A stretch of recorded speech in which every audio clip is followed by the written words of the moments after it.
Hey guys, how's it going? I'm Gatormania, and I'm gonna try to show you how to get this plane to fly today. Kind of built frantically trying to get something together ahead of time, but this is what we're working with today. And by the end of this, you should be able to have this flying with controls. So I already got the body built and got that out of the way beforehand. You can either just use the basic body or build your own. I've already got my wheels on it, so that's just basic stuff. You know, before you have it flying or even try to make it fly, go ahead and have wheels on it with rotational hinges. Get ahead of that. And then from there, now we'll start with, once you have your basic body built, want to have your center of gravity, I don't know, towards the center, or what you would think would be like, I don't know, when I'm building these I try to be more realistic as I can about it. So your center of gravity should be somewhere right about here on the driving line. Toward the center. If it doesn't work out, we'll change it a little bit when we adjust. But mainly, the way that I do it is directional force, pretty much all the time. So basically, I start when I'm starting with the plane, just start with the rear directional force pressing forward, so I can get forward momentum, and that's what I start with. So I have that already set up here, kind of centered out. We'll go ahead and tie that, keep that local, and tie that force into a two-put input operator up here, and it's already ahead. I've already got it set out, and that's linked to operand 1, linked to gas controller value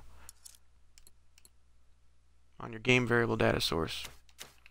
So every time I press that gas controller, it goes to a variable of up to 7 and applies it here.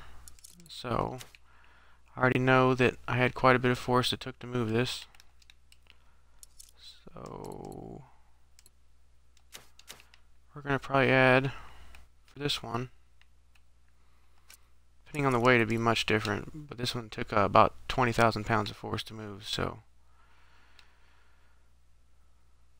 I'm going to start out with 3,000 per increment. Around 3,000 is fine. And also, I haven't changed this to the game character yet, so if you don't know how to do that, come and do settings. Or not settings, dang it. Track settings. Game mode settings. Change it to skill game. Go to game character. Custom object. Select object. Now it does select the individual object out of glued objects, so I always try to put it up towards the front.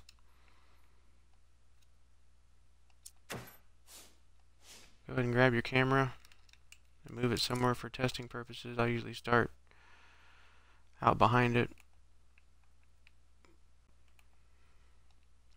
Ah, dang it.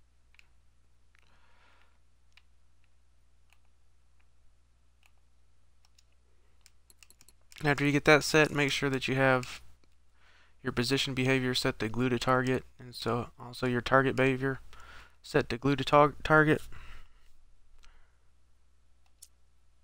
Once that's done, you can go ahead and test your first directional force. And there we go, we have forward momentum. A little bit out of balance, but just trying to get the basics down for you guys today.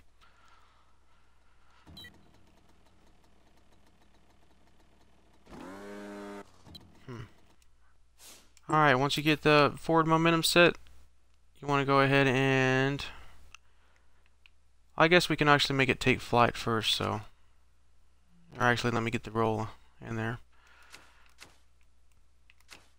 So we're going to add our roll momentum using the left, and we'll use the left horizontal value for now. Go ahead, and after you have the directional forces glued to the body, you just take the same one every time, copy it. Now with the roll, it's kind of dependent upon you getting it centered just right, so I usually take it out to the tips of the wings. And once you get them both set, you'll drag it forward and back to try to get that center roll. You want to set it pretty much over your pivot point of the body, so you can see that it's back this way a little bit, out towards the tips of the wings. Set one down, And then go to the other side and have it facing the other direction. Now something that's different in Fusion than was in Evo is that you used to be able to tie the directional force to any kind of input operator, and whenever you had input a negative value, it would input a negative force, but this time it doesn't seem to do that, so there's a way around that, and I'll show you. Place that one out here.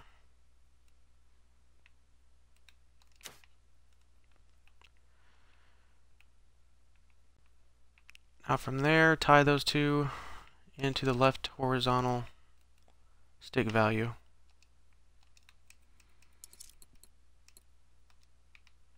By going up here and attaching those to the two input operator.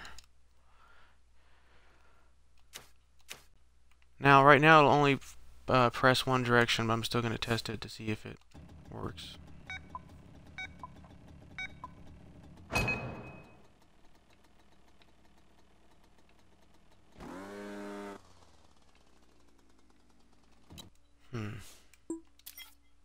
Oh yeah, I forgot to change that to anything. For your roll, let's say for your pitch and your roll and your yaw, that's going to be obviously a lot less force required to do that than to push the whole plane. So if I had that at 3,000, probably start this one out at 1,000, see what happens. And once you get into advanced techniques, you'll be able to adjust it where the roll and the pitch only actually react to the speed that you're flying at. So the slower the speed, the less reaction that you're going to have when you try to roll the plane. It is working, but only one direction now, so we'll go ahead and do the trick I was telling you about to reverse directional force when you input a negative value. The way I do it is I go to data sources, variable data source, go ahead and set it right below it, then go to events, set value event, set that to 1.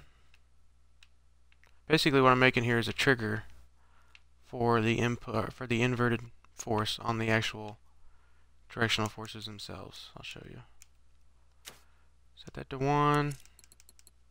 Select event target. Go ahead and copy those. You'll need 2 of those. 1 to increase, 1 to decrease.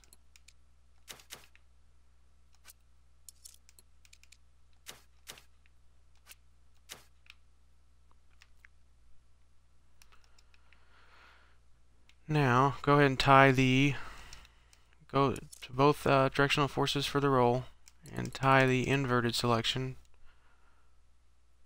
Set that value to this variable data source. And after that, I know that when I press left, it's a negative integer, so I want it. Actually, I need to flip my forces.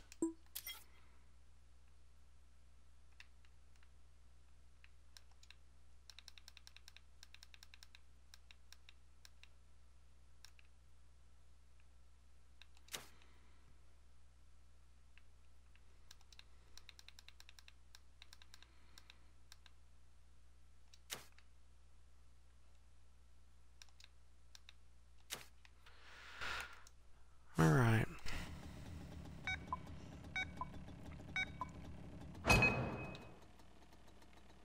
Alright, so now it's set up when I press right, it rolls right, which is what I want. When I press left, I'm going to set up a controller stick, so when I press left, and when you make sure this is set to activate on diagonal too.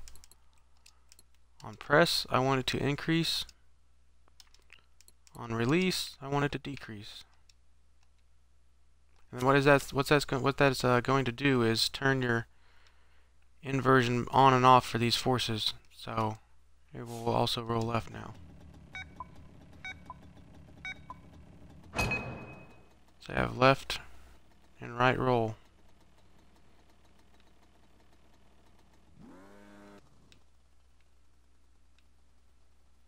Alright, so the next would be your pitch controls. Now I usually have pitches on the pitches on the very back. Like I said, I try to be realistic with how it would be on a real plane. Go ahead and just face that straight up, right behind your other one. Make sure it's snapped to the driving line. Dang it.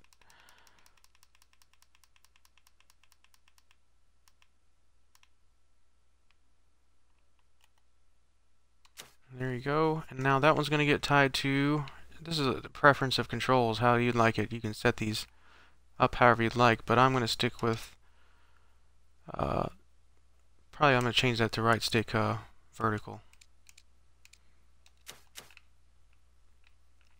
Go ahead and tie that force into the right stick vertical. Ugh, can't talk.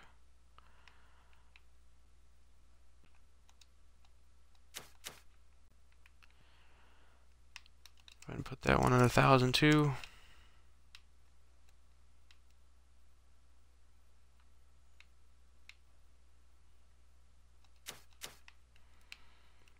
And go ahead and test that.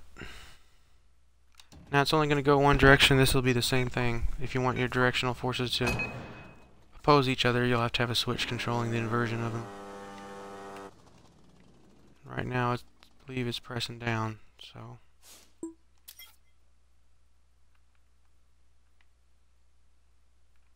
Go ahead and just copy and paste one of these. Sets of 3. And go ahead and get another trigger for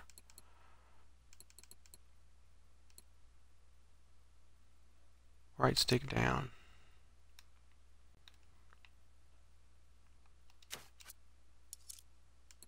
Activate on diagonal. On press, same thing.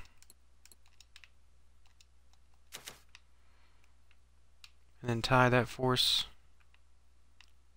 inversion into that.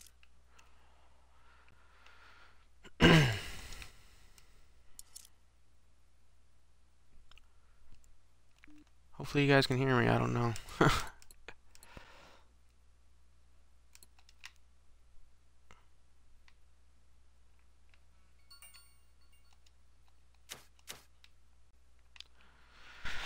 Alright.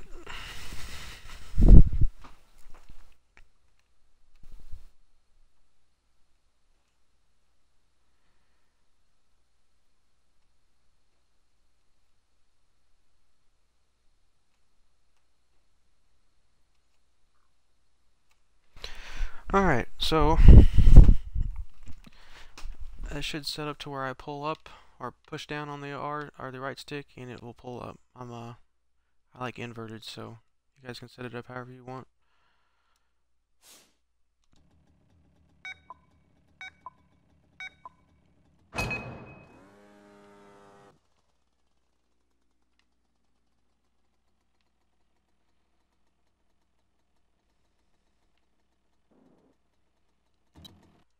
Alright. Let's see, I need to add some more. Or actually, I need to, before it'll pull up, I need to apply, I guess, get a speed monitor and set that up with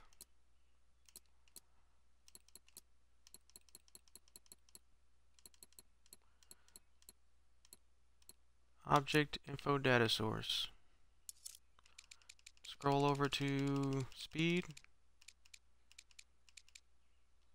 and select object of the plane.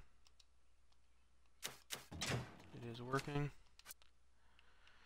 Okay, and then you're going to, I don't know, I need to find out what speed I'm going when I'm full throttle.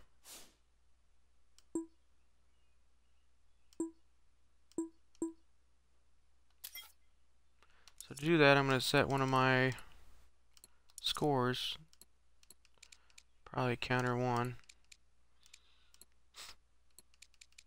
A data source, top right, doesn't even matter. Max isn't going to be 60,000.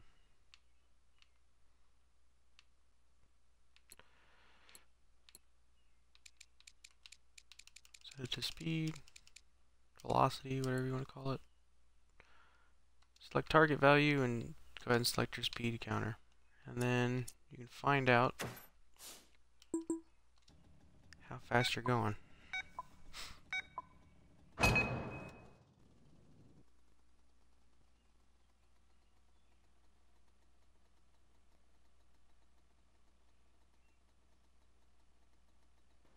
Alright, 30. Now, the reason I have that set up for that is that I need to have a force at the front of the body under the wings that pushes up the faster he goes, so it'll replicate a takeoff, because in takeoff they have flaps that come down in the back here and produce a lift on the front of the body, because right now your tail can try to pull up all at once, but it's just going to slam it into the ground until it's actually up off the ground. So we're going to go ahead and take another directional force. This one is going to be, it'll still be local. Global doesn't act too right with it.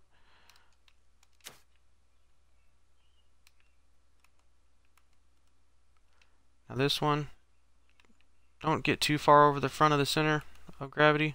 I'd probably just try, actually our goal is to make it float, so probably try to center it up as good as possible. Start with that.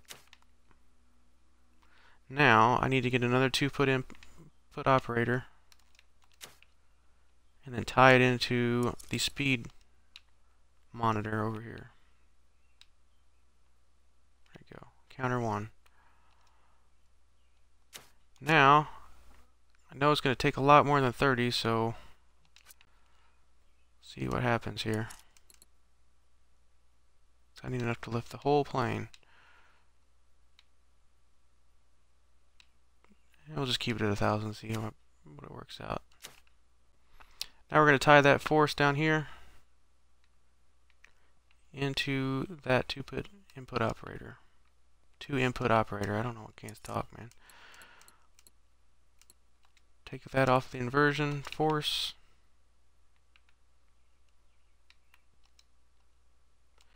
Now we're tied in there. We'll go ahead and give it a test, or actually a good test, I guess, is to see when it's not tied in. Go ahead and take that and take it to, pretty much you're looking to see what's going to make the plane just levitate, not go up, go down, or just pretty much just stay right where it's at.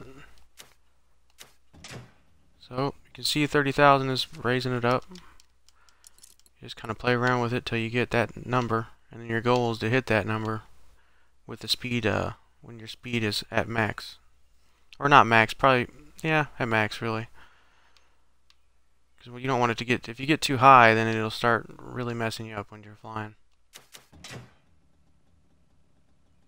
20,000 is too low.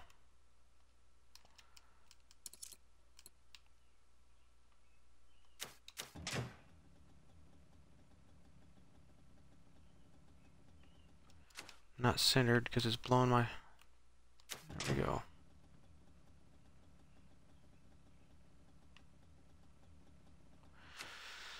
It's been all day trying to center everything. I'm just going to cover the basics though, because it does have a little bit of a weight applied somewhere that shouldn't be.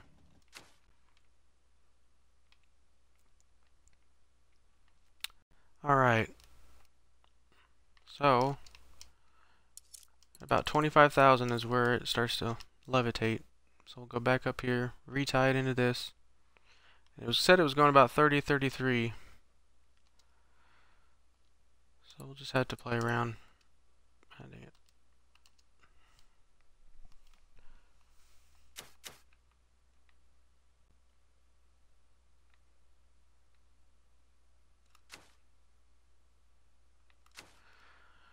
Alright.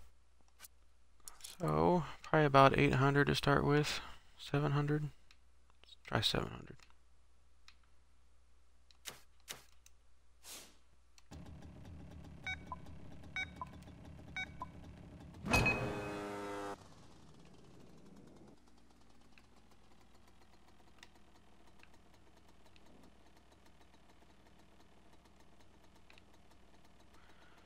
Almost working. Still got some problems.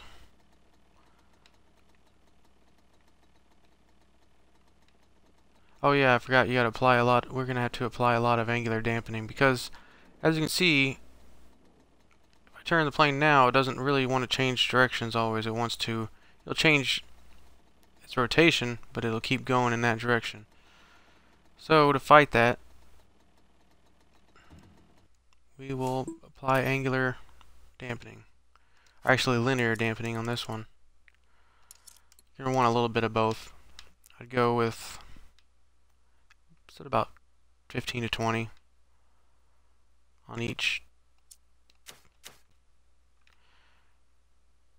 Then let's apply a little bit more force to the rolls and the pitch.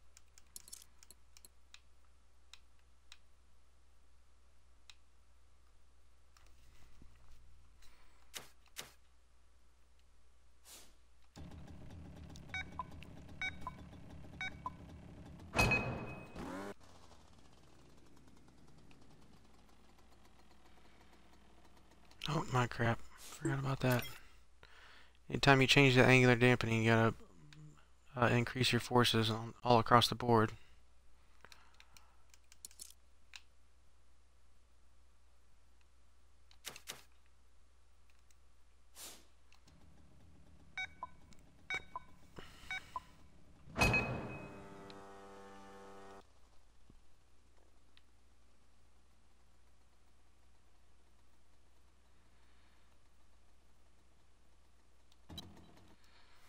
A little bit too much on that.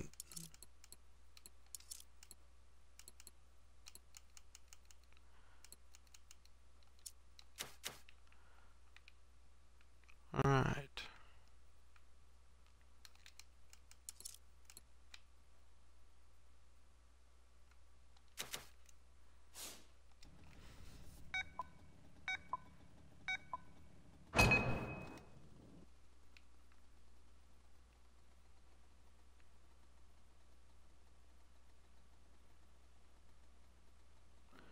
Need to apply a little bit more up force now.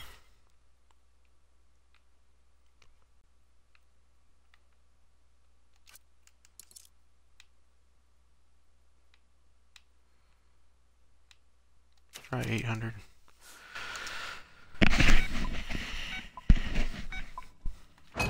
So in advanced techniques, I'll eventually show you a way to overcome. I'll show you what I'm actually going to talk about. Still need more, dang it.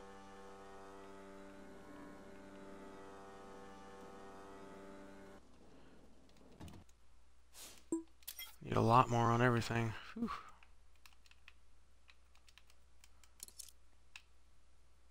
I'm going to try 4,000.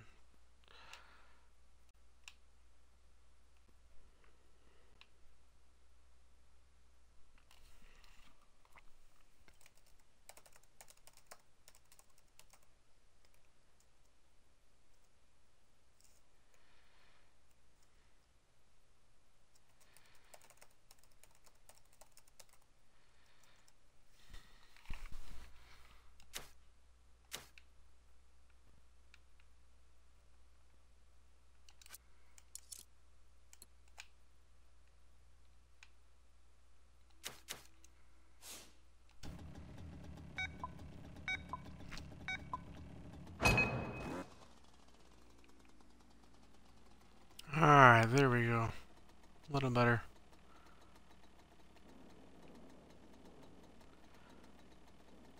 See, I can now almost fly in a straight line without pulling up. And to change that, kind of nose heavy, so I need to change where my forward momentum is coming from in the back. But we do have liftoff, and there's only one more control I need to put, and that's your yaw, your straight left and straight right.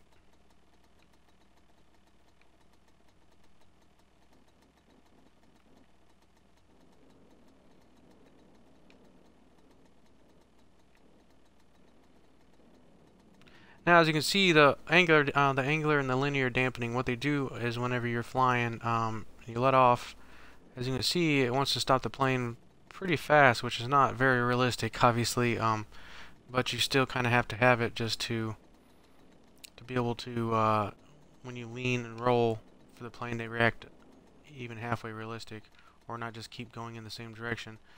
So to counteract that, I will show you an advanced techniques probably tomorrow.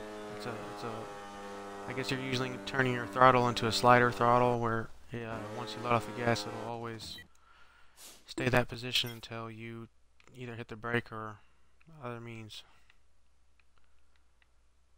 So I'm going to go ahead and lower my forward gravity. It's pushing it nose heavy. And try that again.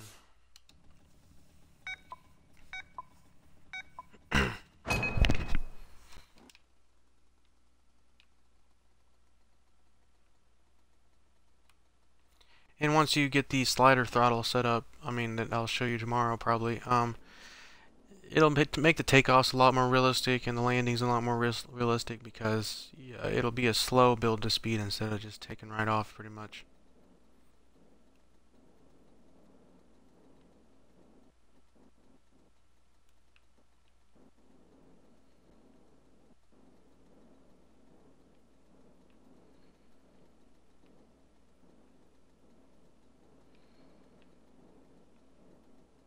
Well, it seems to be flying pretty straight. I'm just holding the gas right now, and it's still a little nose heavy.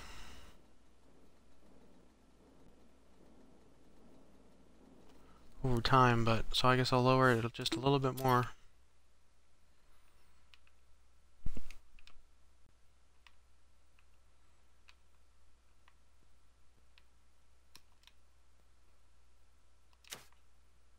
So I guess when your overall goal when it comes to building planes is that it's got to be in a certain spot for it to work. You know, everything like how I put it on the wings, the directional forces on the wings and the back of it. I just do that way because I've done it like 30 times and eventually you just realize the best spot to put it. And if there's anything that anybody's got any better suggestions, I would really like to know actually. So.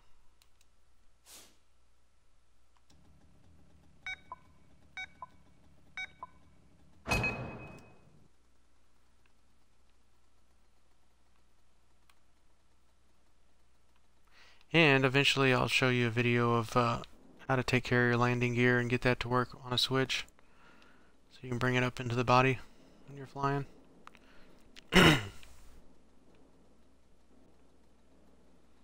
Something to keep into account is when you do start moving landing gear, once the weight of it is up inside the aircraft, it will change your entire center of gravity. So you're going to want to account for that and adjust your plane to fly correctly when the landing gear is closed versus when it's open.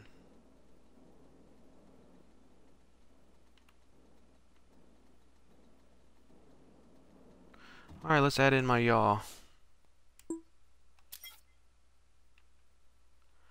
I go ahead and use right stick horizontal. Copy those.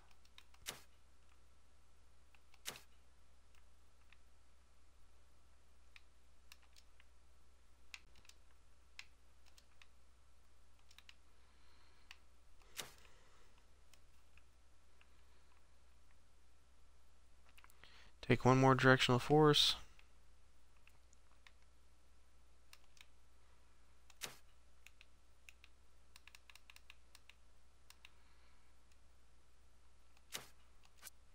Tie it right there. And I'm just going to go and preemptively set up the entire switch. So my force tied into my right stick or horizontal. Change that to horizontal.